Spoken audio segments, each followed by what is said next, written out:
अगर आप भी स्टडी में फोकस नहीं कर पा रहे, आपका फोकस पढ़ाई में नहीं है, तो आप इस वीडियो को पूरा जरूर देखिए, अपने दोस्तों के साथ वीडियो जरूर शेयर करिएगा, क्योंकि अब एग्जाम होने लगे हैं, एग्जाम का टाइम आ चुका है। अगर आप फोकस करके पढ़ाई नहीं करोगे, आपका ध्यान अगर पढ़ाई में नहीं रहेगा, तो जाहिर सी बात है अच्छे मार्क्स नहीं ला पाओगे आप एक बात हमेशा ध्यान रखिए कि आपका ये मोबाइल है ना, इसको सही तरीके से यूज करना चाहिए आपको।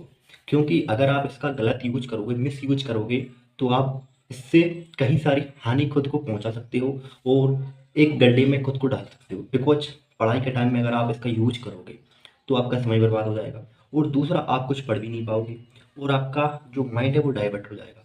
तो इसलिए पढ़ाई के टाइम पे अपने जो मस्तिष्क का सदुपयोग कीजिएगा, ज़्यादा मोबाइल का यूज मत करिएगा। हो सके तो अपने डाउट को मोबाइल से क्लियर कीजिएगा, उसी वक्त उस तरीके से ही मोबाइल को यूज कीजिएगा कि आप इससे मोबाइल का यूज कर रहे हैं तो किसी काम के लिए कर रहे हैं, ना कि व्यर्थ की चीज़ें देखने के लिए। तो ये आपको पता होना चाहिए। और शोर शराबे वाली जगह पर बिल्कुल पढ़ाई मत करिएगा। अगर आप शोर शराबे में पढ़ाई करोगे, कोई चिल्ला रहा है, कोई इधर से चिल्ला रहा है, कोई आपको बुला रहा है, तो आपका मन पढ़ाई में नहीं लगेगा। अगर आप पढ़ाई करना चाहते हैं तो शांत माहौल में पढ़ाई कीजिएगा। क्योंकि अगर आप शोर शराबे में हल्ला गुल्ला में पढ़ाई करोगे, तो जो पढ़ोगे वो आपके दिमाग में नहीं जाएगा और सब आउट ऑफ सिलेबस हो जाएगा। पेपर में आपको आउट ऑफ सिलेबस ही देख नजर आएगा, क्योंकि आपने जो पढ़ा है वो सही से नहीं पढ़ा, उस पर आपका फोकस नहीं था, आपने उसे सही से याद नहीं किया, सही से फोकस नहीं कर पाया उस पर। तो आप यही बोलोगे एग्जाम में किया पेपर आउट ऑफ सिलेबस आया था, बट पेपर आपके सिलेबस से ही आया था, लेकिन आपने उसको समझा नहीं, क्योंकि आपका फोकस ही नहीं था। तो उसको फोकस करके पढ़िएगा। अगर आप उसमें अच्छे से ध्यान करना चाहते हो, अच्छे से मन लगा के पढ़ाई करना चाहते हो, तो शांत जगह पर पढ़ाई करिएगा। कॉपी का सहारा लीजिएगा। कुछ लोग रात में पढ़ाई करते हैं तो कॉफ़ी वगैरह, चाय वगैरह जो आप पीते हो, जिससे एनर्जी आए बॉडी के अंदर, आलस ना आए, तो उस चीज़ का सेवन कीजिएगा, जिससे कि आप लंबे समय तक पढ़ाई कर पाएँ और आपको आलस ना आए, आपका मन आलस में न डूबे और आप अच्छे से फोकस करके पढ़ाई कर पाएँ। अपनी नींद को पूरी कीजिएगा। अगर आप रात भर पढ़ाई करते हैं, रात भर पढ़ाई कर रहे हैं, तो आप सुबह पढ़ाई नहीं कर पाओगे। बिकॉज हमारे मन को 7 से 8 घंटे की एक गहरी नींद की जरूरत होती है, और माइंड रिफ्रेश हो जाता है। और अगर आप उसको सही तरीके से सही नींद नहीं दे रहे हो, तो आपका मन विचलित हो जाएगा, आंखों के नीचे धब्बे बढ़ जाएंगे, और ओवर थिंकिंग आने लगेगी। ओवर थिंकिंग में आप पड़ जाओगे और ज़्यादा सोचने लगोगे कि यार मैं जो पढ़ रहा हूँ कहते आओ नहीं आए वो, तो ये सब सोचने लगोगे आप। तो आप जो पढ़ रहे हो वही आएगा।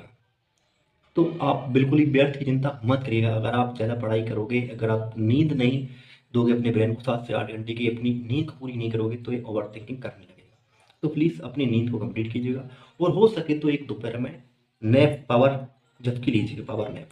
बिकॉज हम जब, आप एग्जाम्पल के तौर पर समझिए, मोबाइल का ज़्यादा यूज करते हैं गर्मियों में, या फिर ज़्यादा स्टोरेज बढ़ जाती है मोबाइल की, तो मोबाइल क्या करने लगता है, हैंग करने लगता है। और अगर ज़्यादा मोबाइल का यूज़ करते हैं तो मोबाइल गर्मियों में क्या होता है, हीट करने लगता है, गर्म हो जाता है, और वो हमें अलाउ नहीं करता मोबाइल का यूज करने का, और वो शट डाउन का ऑप्शन देता है कि बंद कर लीजिएगा या फिर यूज मत करिएगा, और अपनी फ्लैश लाइट मत जलाइएगा। ये गाइडलाइंस हमें प्रोवाइड कराता है हमारा मोबाइल, तो हम उसका ज़्यादा यूज करते हैं। ठीक उसी प्रकार फिर हम उसे दोबारा से यूज करना चाहते हैं, तो उसे कुछ समय के लिए रेस्ट देते हैं, आराम देते हैं, तब जाकर मोबाइल रिफ्रेश होता है और अच्छे से काम कर पाता है। ठीक उसी प्रकार जब हम पूरे दिन पढ़ाई करते रहते हैं, तब हमको आलस आता है, तब इस माइंड को रिफ्रेश करने के लिए, उसको फिर से एनर्जेटिक बनाने के लिए एक पावर नैप लेने की ज़रूरत होती है, जो 15 से 20 मिनट की हो सकती है। तो पावर नैप जरूर लीजिएगा, और इस तरीके से आप पढ़ाई करोगे तो 100% आप अच्छे से पढ़ाई में फोकस कर पाओगे, और आपका मन पढ़ाई में लगेगा। और आप देखोगे कि मैं पहले जो पढ़ाई कर रहा था, जिस तरीके से पढ़ाई कर रहा था पहले, मुझे कुछ याद नहीं हो रहा था, और अब मैं इस तरीके से पढ़ाई कर रहा हूँ तो मुझे सब कुछ याद होने लगेगा। आप इसको 15 दिन तक फॉलो करके देख लीजिएगा, आपको खुद ब खुद बदलाव, चेंजेस नजर आने लगेंगे। दोस्तों, आज की वीडियो कैसी लगी कमेंट में बताइएगा, और वीडियो को लाइक, चैनल को सब्सक्राइब करना और वीडियो को दोस्तों के साथ शेयर करना बिल्कुल ही मत भूलिएगा। मिलते हैं नेक्स्ट वीडियो में, तब तक के लिए जय श्री कृष्ण, जय राम जी।